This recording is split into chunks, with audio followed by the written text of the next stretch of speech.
Welcome to the greatest magic show of all Your time. team is picking. Oh, interesting. We do see the Freya and the Harley being picked by the side of Nabjutsu. Is this something you can say you're familiar with from playing with them?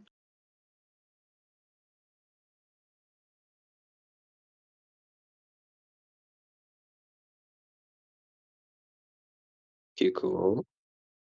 All right. Hi. Hi. Bro, I was waiting for you to finish talking. You like pausing too much. How? I Don't laugh paused at because me. of Okay, all right. Don't laugh. Okay, Under the all right. eternal I'll be light sure to Right. tag you Chaos once I'm reigns done in then. the But we shadow. do see the Phobius and an early marksman pick in the form of Melissa right there by Ruff, Raffi, and yeah, very interesting pick. O10 should be picking up the next character for Renab, and I do believe he should be picking what might seem to be a Terizla EX. In that case, that would mean the Freya is going to go lane. Fight for the And ultimate they do answer lock in is the Hilda banning. instead. Very interesting pick right there. What do you think, Kiko?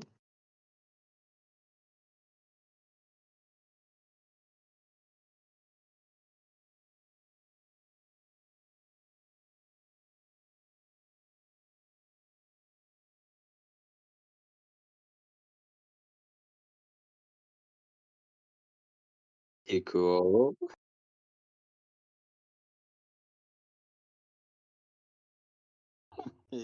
Bro, wait.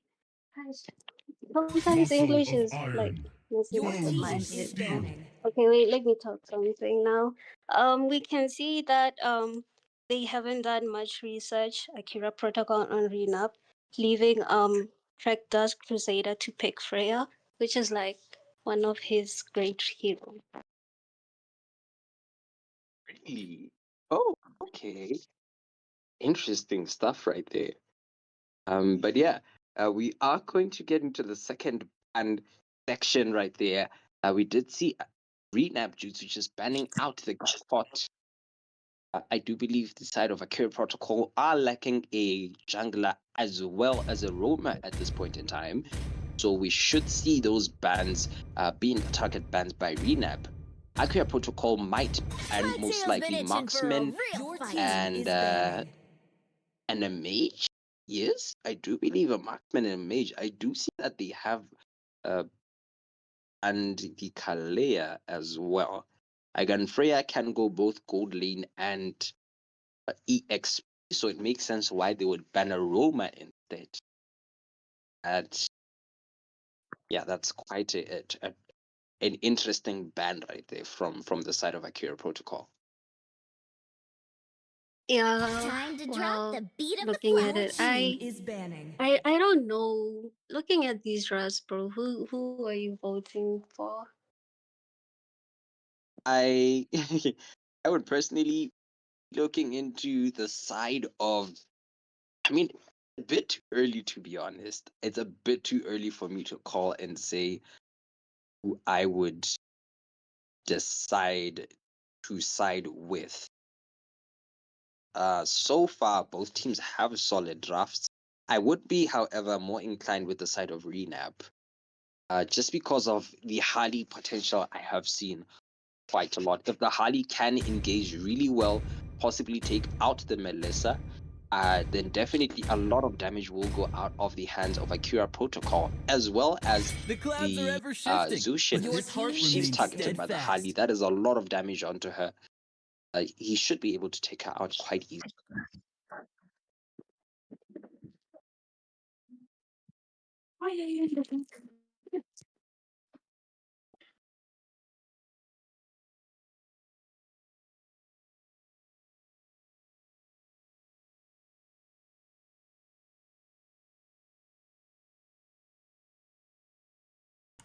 Yeah, I think that's a very good analysis that you have right there. We're seeing that the next ban is coming out, next pick rather, coming out from the side Crowned of by heaven's Vigilante. He's mandate, picked up my legacy shall endure. He's picked up a very good hero for the team fights because Zetian just allows you to control the map. Very interesting to see that it's paired up with a Hilda though. Yeah, well, the TN is very, very good. Honestly, against the Zushin, because usually when people pick Zushin, they would like to freeze the lane. But with Zetian, you can like do your minion wave very fast without being targeted by Zushin. Oh, I see there's a Miss Vigilante here, so I'm assuming that's that's Chase Vigilante's wife in the chat. Yo. Yeah. Okay, that's cool. That's good, exciting. Hayabusa coming in from Lancelot is still deciding they're going for the YSS and the Minotaur combo up against this. Draft wise, I am gonna give it to Renab. I like the draft, the back to front. Only thing I'm about worried about is maybe the Hilda's ability to make a set. They need hardcore CC. It looks like they're circling down a tanky Soki Goten instead. And if we realize now that it seems Freya will be the gold laner. Coming back to Megamind's idea of where Freya would be playing. Definitely. What I'm seeing right now, Goten deciding to go for, he's still deciding, does he want to actually go for this very, I think might even pair it up with a Revitalize. So that's the tank that they have. They're not worried too much about the CC. They think that Zetian has got enough for the team, along with Freya's Valkyrie's Descent to try and take them out. So that's going to be a good draft from both teams as we move into the final game of the evening. Let's find out who wins this.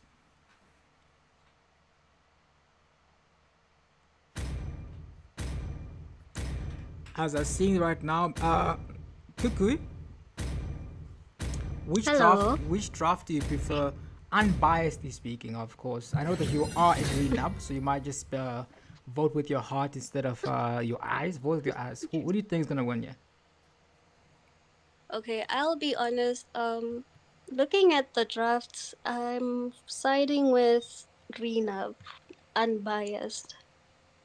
Starting with green Just up. to clarify, Okay. because of you know how like Freya being gold laner is a bit of an advantage in a way that he can be more tankier and give more damage. While Melissa would have to like hide behind the teammates. It would be like a gank where even the ganker is also your enemy, your enemy lane. You know how like gold laners be like trying not to like attack each other too much until they get help. Freya is able to attack you without help, and I feel like that's going to be a bit of an advantage until maybe mid to late game, where now they get full builds and now Freya is kind of like falling off, which maybe they might need to make sure that they get a bit of an advantage more. Certainly, I'm seeing another team fight happening in the top lane. Brook dealing that damage. Revitalize comes out as it looks like in the bottom lane. As you say, the domination coming out from the Freya. But the aggression is being brought by the side of Renambia. It's a best of 2 series. Who wins this is what we are going to find out. Is seeing another top lane battle, 1v1, 4vs versus a very tanky Uranus. Uranus it doesn't even need to use a healing spell here.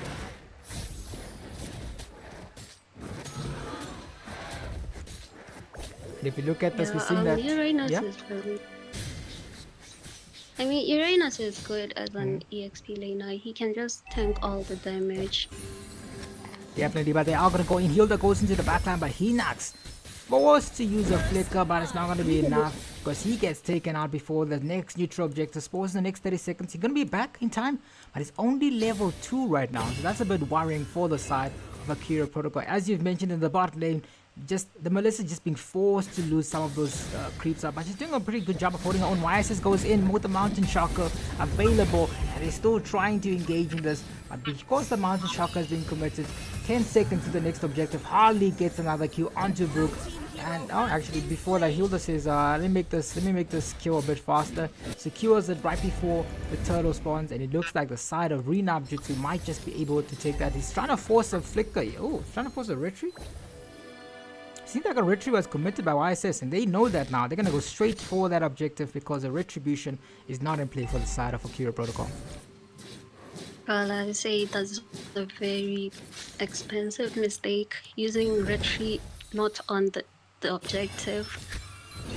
Certainly, but Hash doesn't have the damage. He's being chased here. He manages to escape from that exchange. Uranus is there in the backline with the sustain. But as much as we're saying that, I'm seeing another battle in the bottom lane. Freya versus Melissa. Who gets the kill is the big question. Freya is trying to get in here, but Melissa is also returning their favor. I'm seeing this 1v1 battle as Akira Protocol's Ruffy is trying to take out Melissa, who no longer has...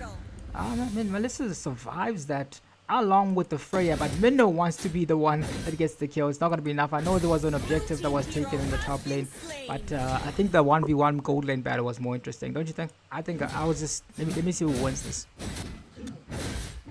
Yeah, you can see Phobia's died. I don't know if you noticed that. Yeah, but I was... Oh, in the bottom lane, they're still fighting Freya versus Melissa again. This is a good response from the Melissa as the teammates are here. Zushin is trying to help his marksman get the kill. They got the Freya in lock. Valkyrie's descent. The Minnow into nothing, but they might be able to still get the kill.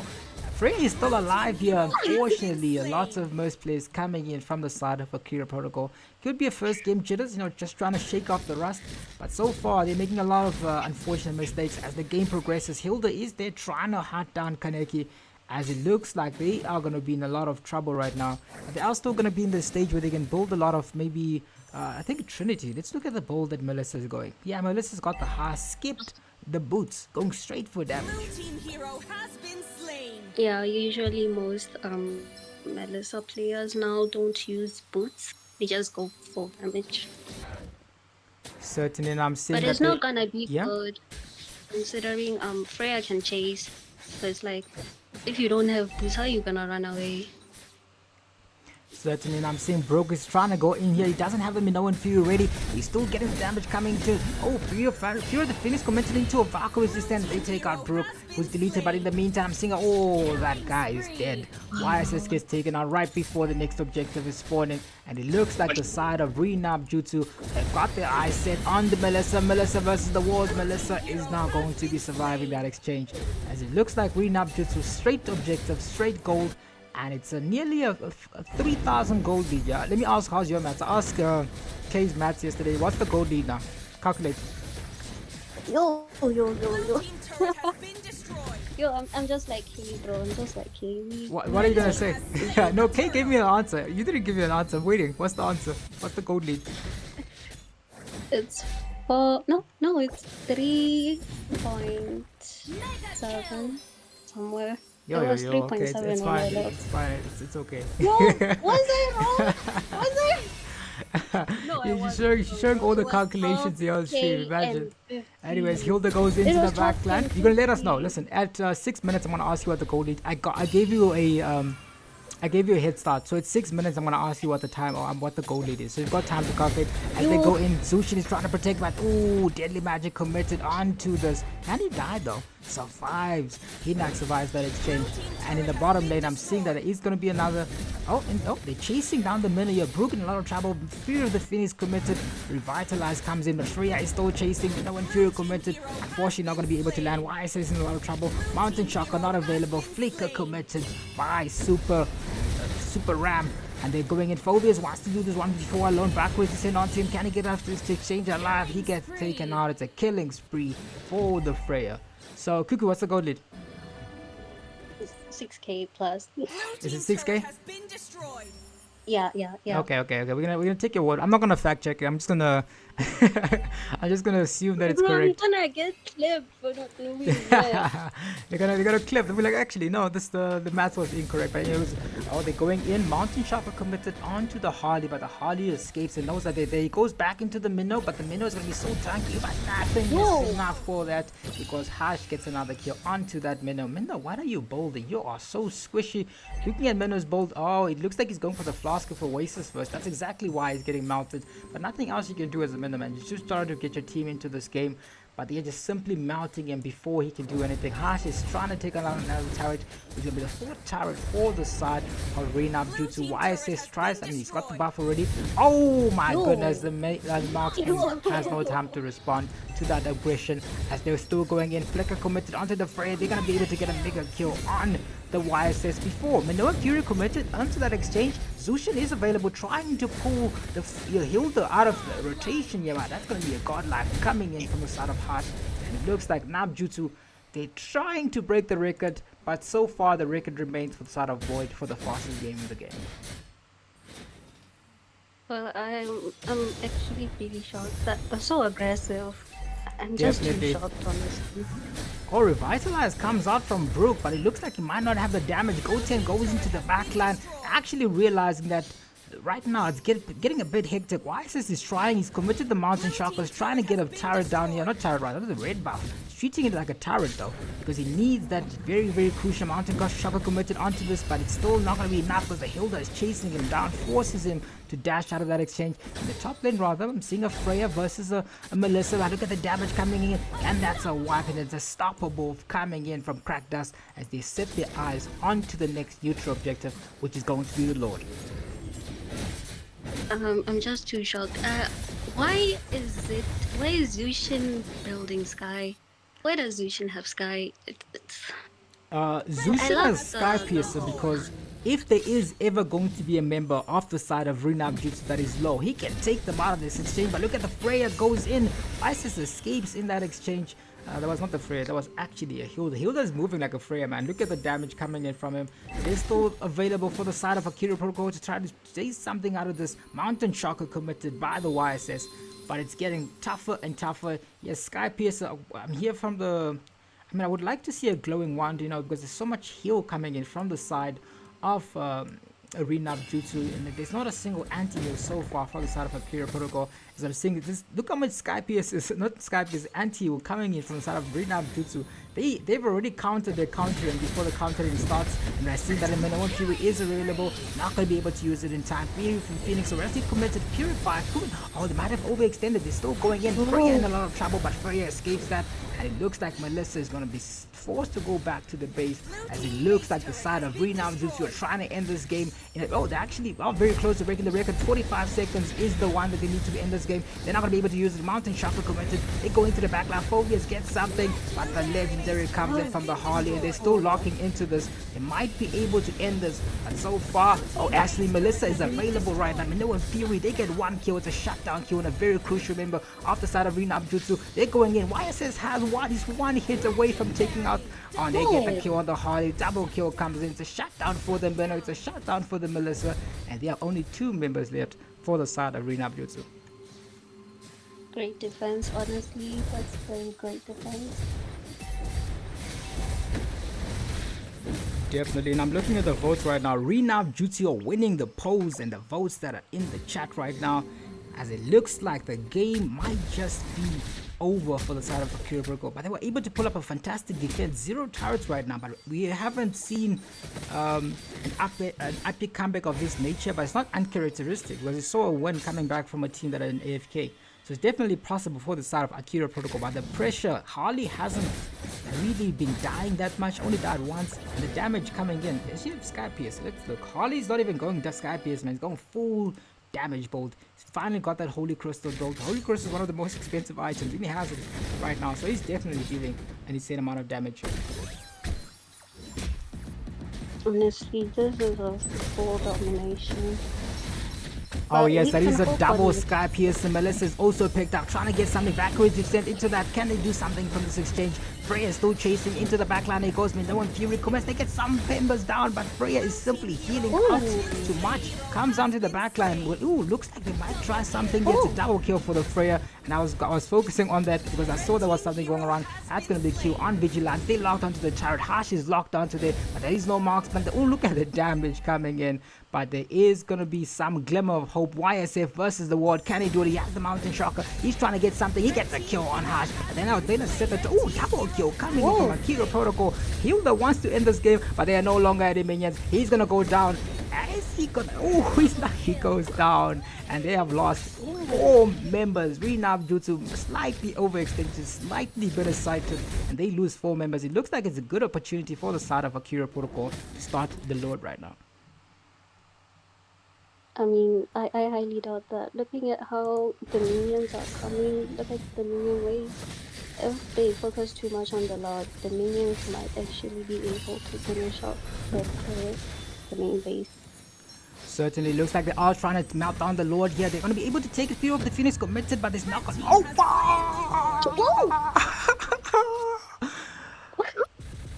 Retribution! Oh, Vigilante steals the Lord. Oh my goodness, he stole the Lord right under their necks. Akira Protocol needed that Lord. What happened is YSS saved his Retribution because he thought his team was going to get it. Unfortunately, they lost him. They lost the Lord. That's just the one thing that they had on them. And they have lost it. Minoan Fury commits into the base, but he's looking at more and more tough right now. Oh, look at the damage coming in. Phobius goes into the backline. He's going straight for the Harley. Harley's trying to escape from this exchange. Can they do this? Valkyrie's descent already been committed, but Phobius is just out healing, out sustaining, but he's not going to be enough. He's not going to be tanky enough to protect themselves from this. And I see that they're still trying to do this. Oh, they're looking to drag the game. Nabjutsu have just secured the game with that Lord still. What a game for the side of Nabjutsu. Unfortunate mistake there coming in from the jungler of Akira Protocol, losing the retrieve, but that cost them the game. Good game to the side of Nabjutsu, 1-0 ahead right now. These Sky Piercers need to go. These were not so useful in this game, but what a game for the side of Nabjutsu. 1-0 to the side of Nabjutsu right now. Yeah, that was a good game, honestly, but I'm still sad that they still decided to pick Sky Piercers. Listen, if it's Sky Pierce is a high risk, high reward game. You can easily make a comeback with the Sky Pierce as well. Listen, if they had secured that Lord, that would have been a game-ending game, but it didn't happen. There were 3 members. Vigilante used the Fury of the Fiend. How often do you get to see that Lord still happening? So lots of clips ready here, but let's find out how it goes in game 2 in this best of 2 series. We're gonna find out what type of map the side of Nabjutsu want to go. Let's find out what Nabjutsu decides to go in this best of 2 series. What a good game so far. So we're going to take a brief break. No, we can stay here until Kai lets us know what type of comp they're going to go for. Tell us, Kai, what map are they choosing? But in the meantime, Megamind, are you here? What did you think of the game? I think that was an excellent performance from the side of Nabjutsu. Beautiful play. A beautiful display of both micro and macro gameplay that took place right there. The way they were able to capitalize and keep the pressure rolling, able to steal turrets. However, we did see Akira Protocol did come out with 2 very good defenses right there. I think Nabjutsu might have been a bit blinded, per se, by the ability to, or rather by the adrenaline from the match, such that they ended up making a few mistakes that Akira Protocol was able to capitalize on during these exchanges right there. But again, that Lord steal was something that Akira Protocol... Oh, okay. Is that you, Kai? Nigel, please mute me. Okay, guys, we'll be back in the game. We're going to start in a bit.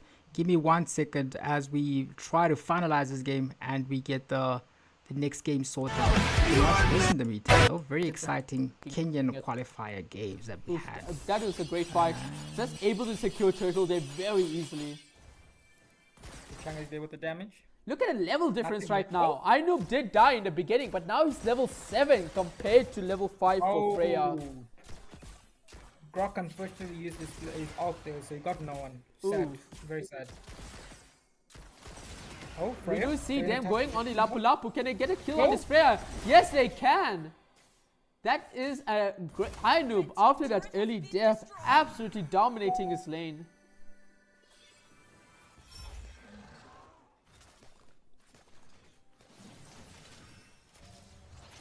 We do see the Marcel coming in.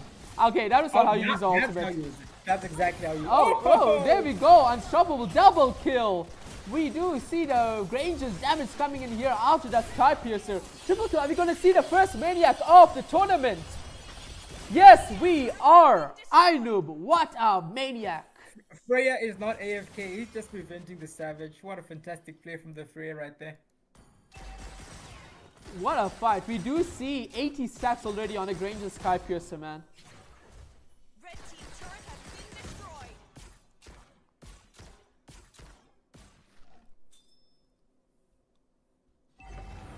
Rare seems to be back Changa, in lots action. of damage from the barely surviving there. We do see Marcel trying to maybe pull off another play here. But yeah, after that early game, Dozen Dimes firmly in control. They're controlling the game very well here. I think they're going to choose to take the turtle instead of waiting for the Lord. They're just in full domination and control right now. But surprisingly, the vote is not 100% to them as opposed to the last game, you know? Gotta appreciate Leoward saving his retreat for his own blue buff. We do see the Sylvana getting engaged on here by the Marcel. Managed to make it alive. It's a full-on engage. The Grok, huge ultimate on the back line. Will it be enough? He's supposed to figure out. Legendary by the Granger. So much damage coming in. Mega kill by the Chang'e. We see the Freya going straight for the Granger here, but she cannot get him. Ainoob is just unstoppable right now. Yes. Nick Akira for the game. I'll be back in a bit, but good luck to the teams in the remaining. Understandable. We do see the Chang'e committing the ultimate here. The Zektan just trying to bob and weave, but it won't be enough. She's supposed to flicker out of there because of the Marcel.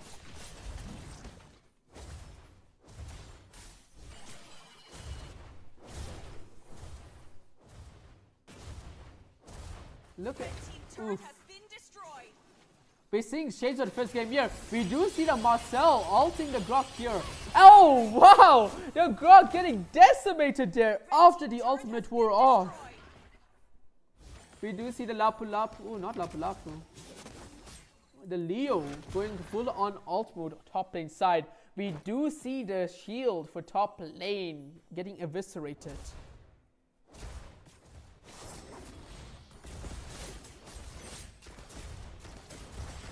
Sensible.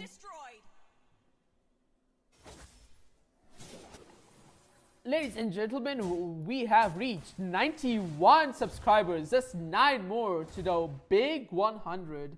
Thank you so much for liking and subscribing to the stream.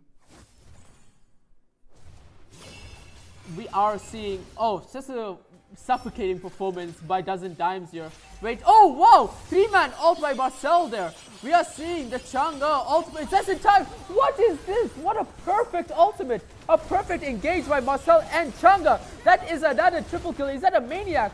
No, it is not, but it might be if they keep going for this. Yuzong is going in.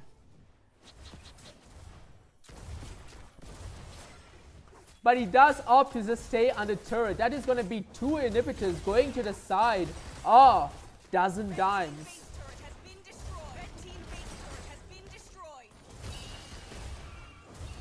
What a performance by this Marcel so far.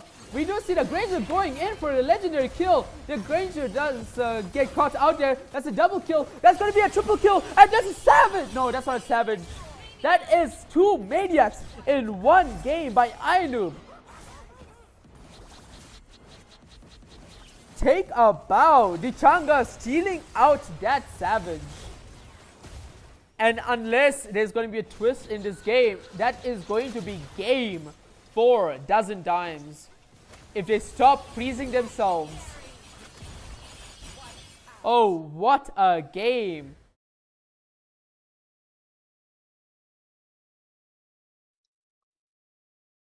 Good evening once again, Paradox Africa. Thank you for your patience. We just had something to sort out right there. We do believe the team of Nabjutsu must have shown, might have gotten a bit too excited in the match. And it does seem they did say something in chat that doesn't stand very well with the competition rules. So they will be given a warning and it will be later reviewed after the match. But nonetheless, we should be going into the match real soon. I do believe the members are just getting themselves back together into the game, and we should be starting in a second or so. Yeah. I'm sure, yeah, they did.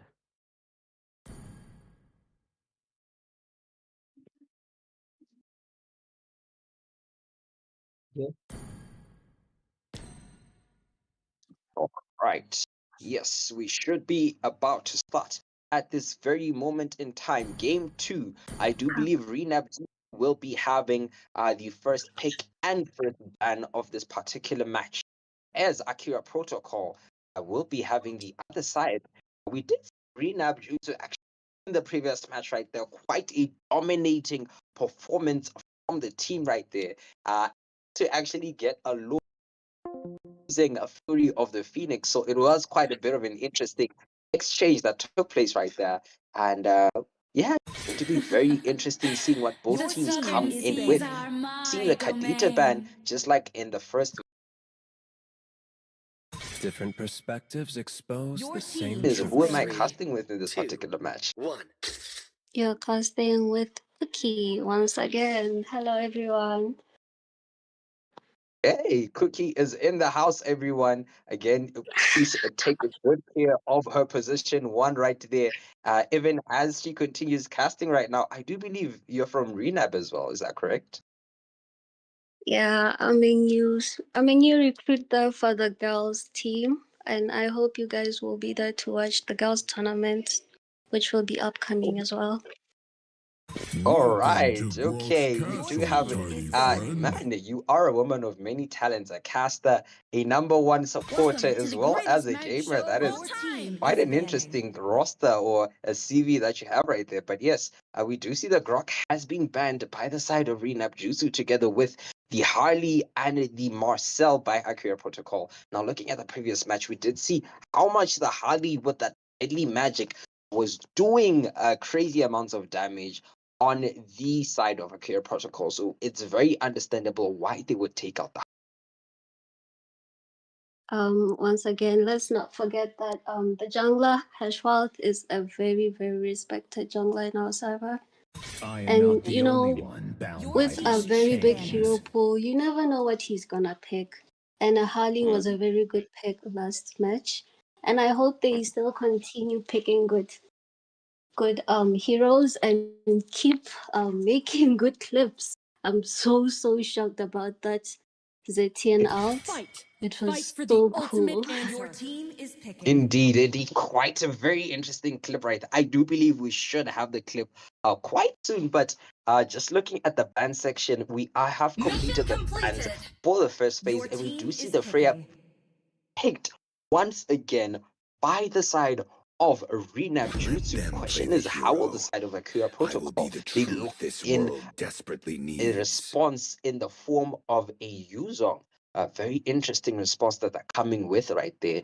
And a Zushin as well.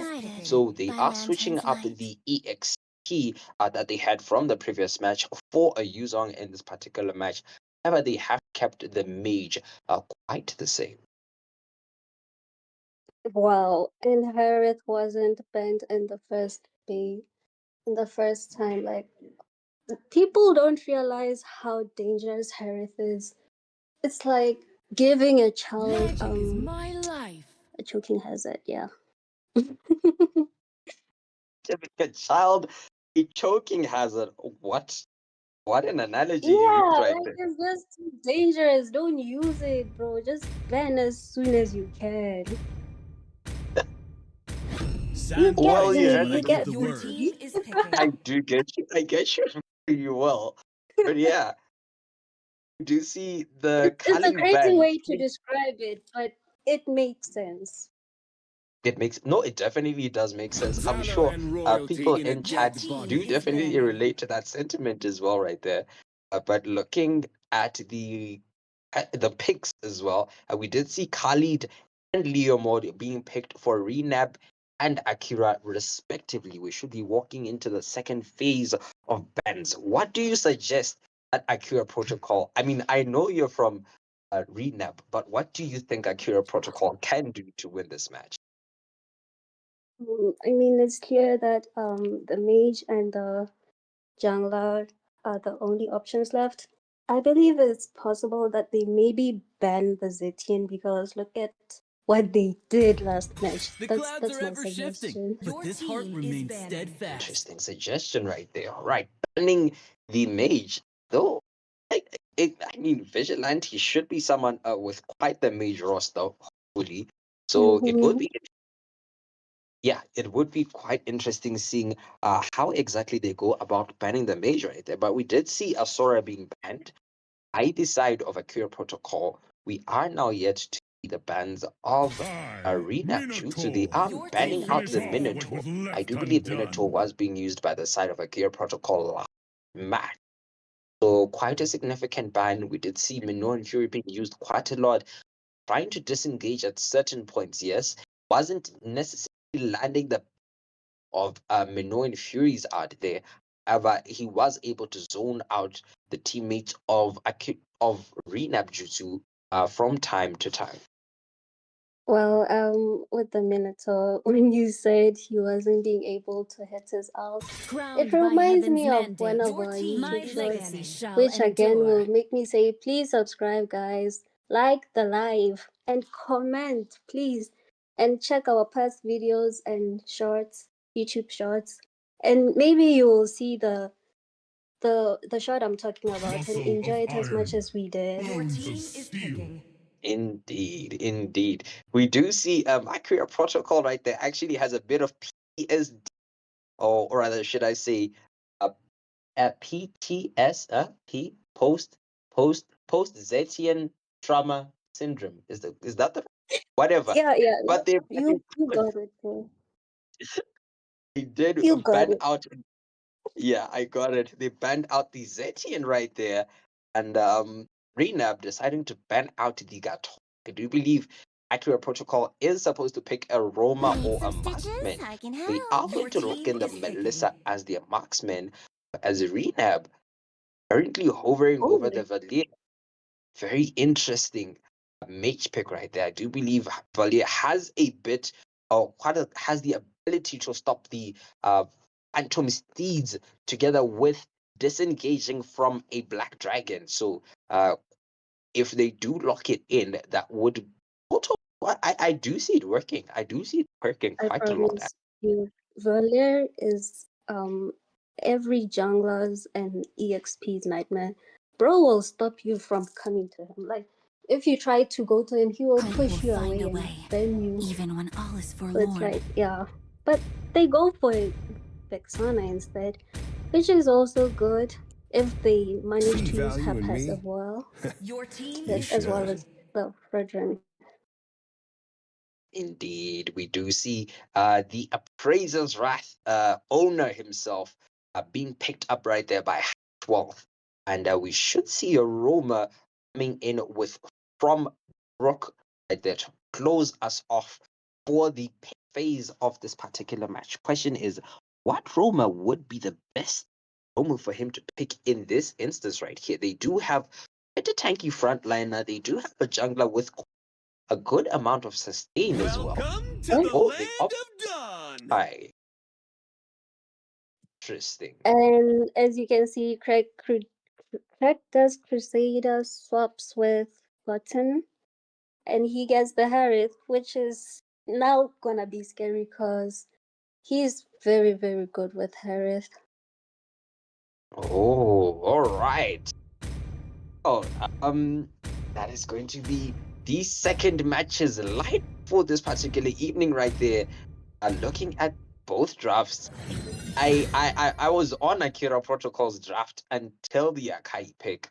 I mean, I do believe Akai could be good for disengaging, but man, it's a double-edged sword, because you go this direction with Phantom Steed and instead, you push teammates the other way or something of that. Not teammates, but opponents the other way. It just creates a bit of chaos and confusion. Again, it will depend on how Akai, or rather Akira Protocol, uses this Akai. Something we're yet to see. So they aren't out of the game just yet. They need this equalizer match right here in order to get at least 1 point. And the side of Nabjutsu are looking to close and get a 2-0 sweep for this best of 2 series. We are walking into the match right here. Yeah. I guess that's all we can say. All we can say for the time being. Of course, we've got a lot to say. The match just started.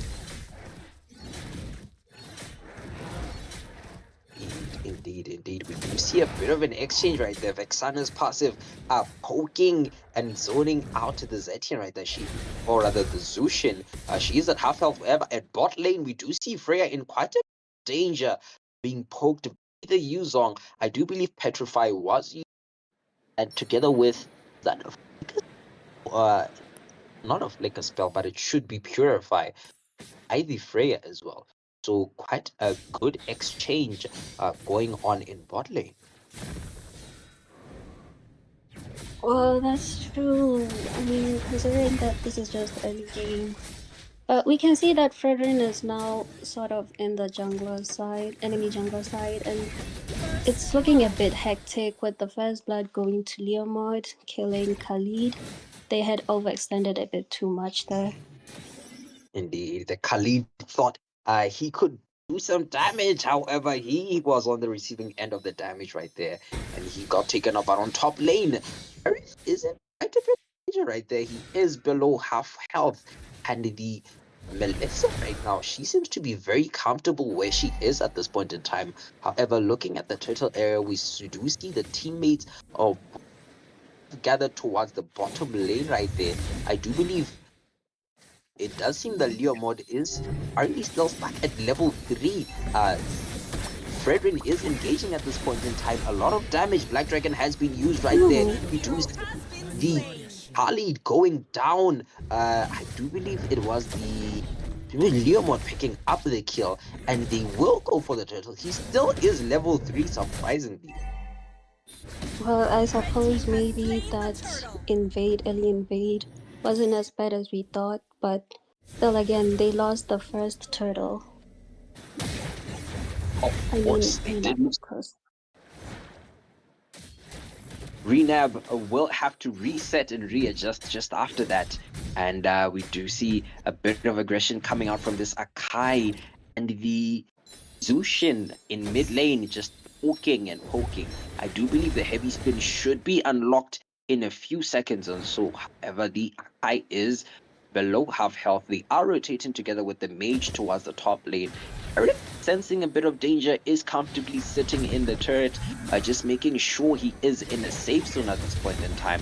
In mid lane, we do see a lot of damage on the Leomord here. Phantom Steed has been committed. Akai coming in, trying to bail out his teammate. He is able to secure a kill. Heavy spin has came out. However, the Leomord also go down as well. It is one kill. That is Alid for the Leomord. More damage coming up from the Vexana. And that was an insane, again, this Vexana passive right there. It just stuns you in one place. Is it terror or fear? Whatever it is, she strikes fear into her opponents right there. They just freeze at her side. And it's quite annoying to deal with, man. But again, with that double kill, we can see that now the kill counts are now even, which maybe might give them both, which might give Renab hope that they might still have a possible lead. But looking at it now, Harith just died when he went under the turret, and Melissa is still alive somehow, which is very, very crazy. We love the 1 HP survive.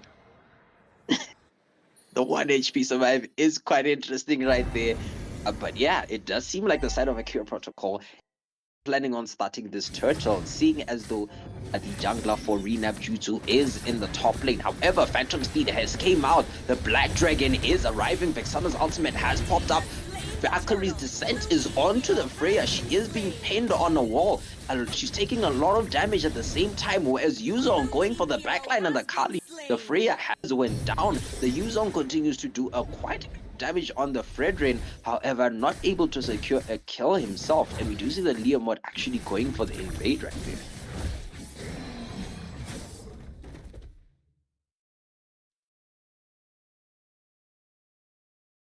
And we will continue seeing the teammates of Akira Protocol trying to make potential setup right there for whoever is coming. The Freya, unsuspecting, walks into the 3-man gank right there. She is low and unfortunately will not make it out. Akira Protocol able to secure a turret right there. They are going to continue pursuing this Fredrin. Fredrin using the retribution to try and get away, and indeed gotten away. However, Zushin continues being a pest to her. Well, I don't know why Zusha decided to use Flicker. It was such a waste, but again, it's what they decide to do. Maybe they have a good idea. Maybe they did have a good idea indeed. We did see the top lane go down as well right there. I do believe the Vexana went down in mid lane as well. She did try to survive by using her ultimate. However, she did not manage to secure any kills in that process and still went down nonetheless. So we should be expecting a bit more aggression from the side of Akira Protocol, even as they do continue to push. And the second, or rather the third turtle of the match, preparing to spawn in a few seconds. Yeah, we can see that now with Melissa rotating, the pressure on the mid lane is increasing, but they decide to disperse so that they can like focus on the turtle. Indeed, we do see currently the jungler of Akira Protocol 10 levels, whereas the Fredrin is currently at 9. And Melissa might seem to be in a bit of danger at this point in time. Both the Harith and the Fredrin are on him right now, whereas on mid lane, a lot of action taking place. The Vexana just went down to a combination. Freya engaging right there. On top lane, there is a lot of action going on as well. Freya will go down. Top lane is the Fredrin that goes down. Surprisingly, Melissa able to walk away, and the Harith will go down as well. That's a double kill. Or the Melissa right there. You do not want to see a marksman getting farmed like that. You really don't want to see that. And now, I mean, it was like Fredrin almost got her, yeah. But then she used her skill 1, and she moved away from the ult. And it's like, and then Akai used the ult, but we doubted the Akai, but he's doing good. Indeed, I still doubt the Sakai, but I am seeing the Akai putting in the work right there. Maybe standing at 109, so he has had about 83% team fight participation right there. Very interesting things, performance by the Akai. However, he is performing the heavy spin onto this Harith at this point. Harith was forced to use Purify just to disengage right there. And I do believe that they have noted that down and will possibly see something. However, Akira Protocol's Eomord, a kill on the Harith right there, using Phantom's the Black Dragon arriving, engaging the backline. At Freya jumping in with the Valkyrie's Descent, doing a lot onto the Leomord. However, the Zushin pulls her back, but she is still able to secure that kill to the cost of her own life. Well, this is a very one-sided game at the moment. You can see that Freedom is failing, honestly. Failing to like come back from these kills, these gankings, the turtles. Now it's like the Lord might go to Akira Protocol as well. Indeed, we do see the Melissa just way through the health of the Lord at this point. Again, she does have quite a number of items. She does have the Sky Piercer together with Demon Hunter Sword and Corrosion Sight. But it is the Leo mode who will secure the Lord right there, using Retribution, making sure what happened in the previous match doesn't happen again.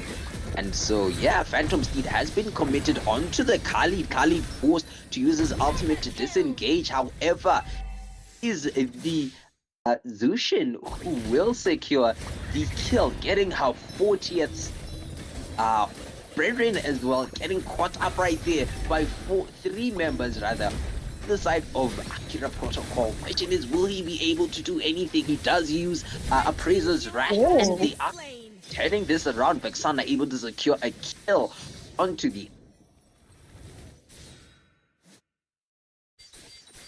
Yeah, this match is crazy, honestly. It's crazy. Like last match, Rina was dominating. Now it seems like they want to share this podium. They want to share this victory. They want a 1-1. They want a 1-1.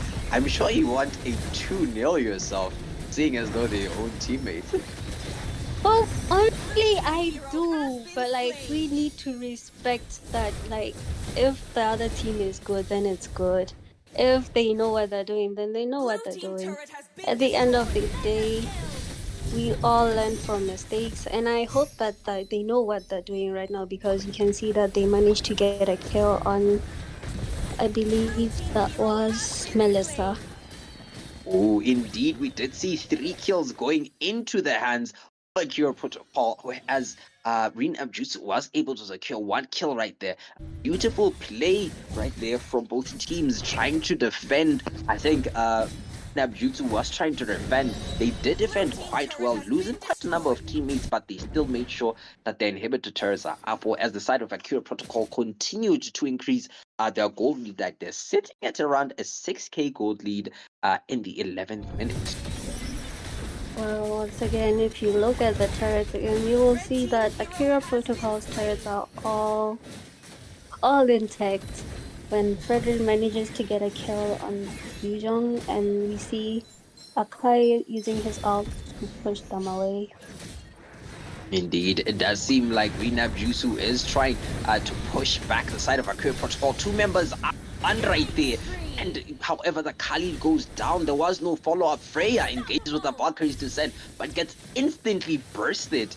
Do you believe that has to be the 50th stack of Sky Piercer for this Zushin right there, man? Zushin is putting in the work right now.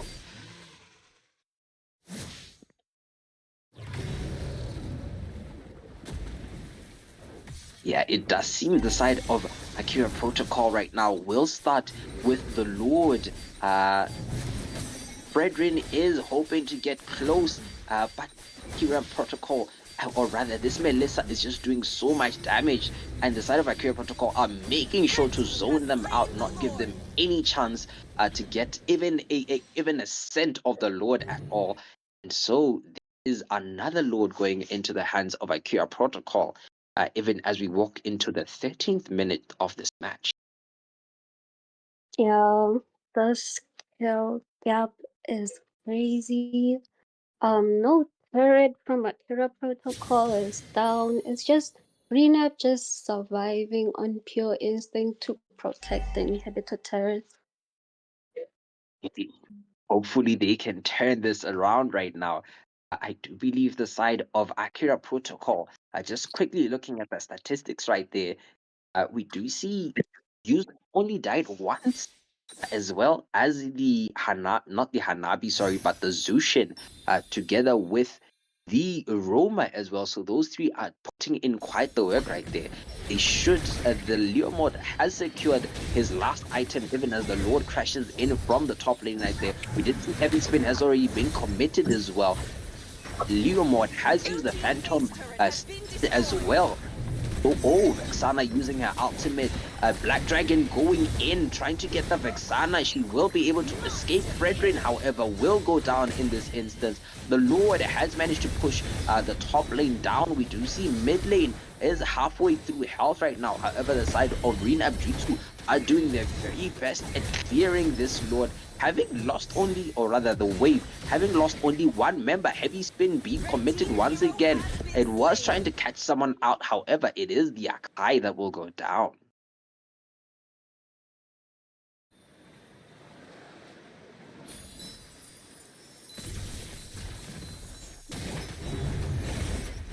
Beautiful stuff from the side of Nabjutsu right there. We do see the Leomord trying to take the bottom lane turret as well. From the side of Akira Protocol, it does seem he will be forced to use Phantom Steed to disengage, getting that extra movement speed as well as defense as well. However, he goes back, that might have been a wrong decision as he's by 3 members, and it is a shutdown kill for the side of Nabjutsu. I do believe they needed that. However, the Lord is spawning in 35 seconds, and Leomord should be available for that Lord. So as long as more teammates of the side of Akira Protocol do not make a mistake like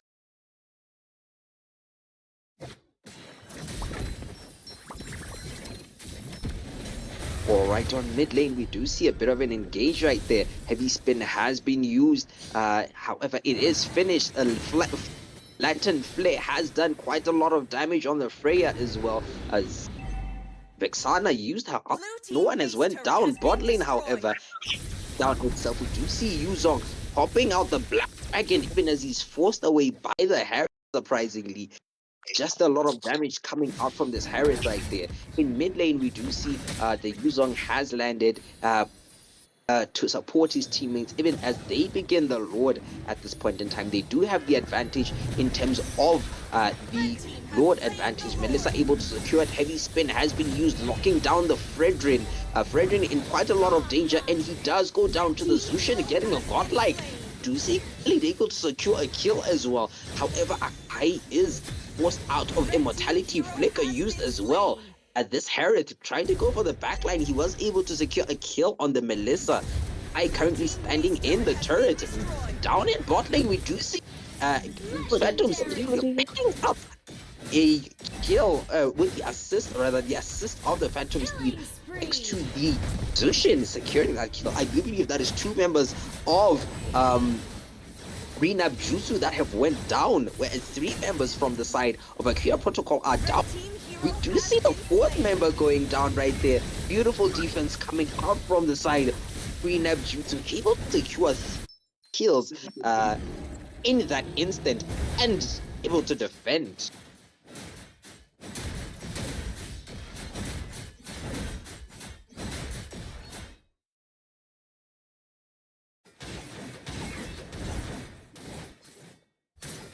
All right, just looking at the gold gap right now, it has reduced from about 7k, 8k down to about roughly 3k, I would say, 3.5k, 3.5k or so.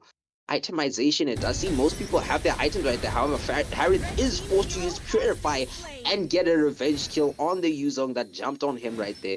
Beautiful engage, or a beautiful response from his teammates right there, all jumping onto the Yuzong.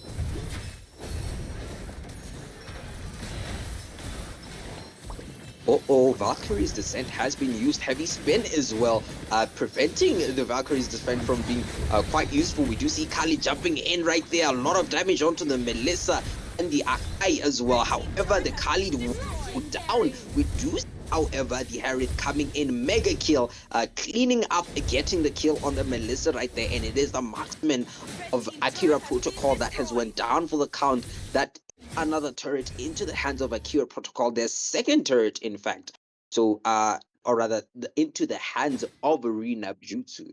So I do believe that is quite a good thing that is taking place right there for Nabjutsu. However, we do see the Leomord trying to disengage from the Fredrin. Will the Fredrin be able to pull him back in? Yes, he does. Vexana uses her ultimate. However, Heavy Spin is committed to really disengage and to push this Fredrin far away from his teammates, where he will continue engaging in this 1v1 battle right there. He does use the Freeze Retribution, and they are able to secure the kill onto the Akai right there.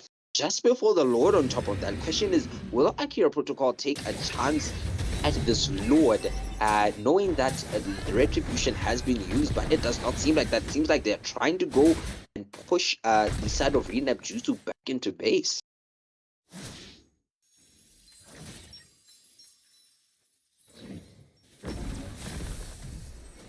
Oh, we just see Retribution being committed by the Leomord right there, even as the side of Nabjutsu claims the positions around the Lord at this point. They themselves are now the ones trying to turn this around at this point in time. There's no gold lead. It is equal neck and neck in terms of gold. And Nabjutsu trying to get this Lord right here. However, we do see the Leomord trying to push the base alone at this point in time. However, he will fail to do so, and it is the side of Nabjutsu that gets a kill right there together with the Lord at this point in time. Fredrin trying to walk back into base. Vigilante able to secure another kill as well for his team. It is 3 teammates of the side of Akira Protocol that are left to defend against this Lord that is marching down the mid lane. Well, this is a shocking turn of events. You see, Rena actually now having a good defense, but they should keep an eye out on this 3 minions that are coming down there. But they actually want to end this game. They're trying their best to do as much damage as they can, kill as much as they can, and finish off with a good comeback. And I feel this comeback is coming. And it does. Wow. Wow, this is so amazing. Victory! Right, GG's, congratulations to the side of Nabjutsu, turning the tables around, able to clutch and get the second victory of this particular match, meaning that they will be having 3 points in their bracket right there. And unfortunately, the side of Akira Protocol has none. And yeah, that will be the final match of the evening. Nigel, are you there? Yeah, I'm here. Can you guys hear me? Nigel. Okay, wait, I might be muted. That's oh Okay, my yeah, god. no, they can hear me I now. think I'm Nigel, are here. you I'm there? here. I'm here. I'm Like, here. oh I'm my here. gosh, Nigel. Yeah. Why are you copying me? Okay, Huh? guys, can you hear me now? Why? Are we muted? Yeah. Okay, that was a good game. We are going to be reviewing an incident that happened during the game, and then we'll let you guys know regarding the outcome of that. But yeah, I mean, this otherwise was a good game from Nabjutsu. Good game from the side of Akira Protocol. I just feel like the late game miscommunication definitely cost them the game. They were winning at some points, 8 turrets to no, but sadly the composure was there from the side of Nabjutsu to make a comeback there. But yeah, we are done for today. Nabjutsu will temporarily have the 3 points upon pending review of the in-game incidents. But yeah, for now, good game for both teams. And we will see you all tomorrow. Like and subscribe. Tomorrow is more banger matches. Void Esports versus Barwater is going to be at 8, along with other matches tomorrow. So I'm excited. We will see you all tomorrow. From my side, Kate, do you want to say something? Do you want to say goodbye? Goodbye, guys. Thank you guys for supporting my first commentating. I was actually nervous, but I'm glad you guys stayed and watched the whole games. I hope you guys sleep well. Don't forget to like, subscribe, and keep watching our live streams and past shots. And keep supporting Paradox Esports. Thank you. Africa I'm Esports. just supposed to say something that involves. I'm supposed to say good night, my babies. You tabling that. That's what you were supposed to say. Anyways, guys, good night. Have a good rest, and we'll see you all tomorrow live on the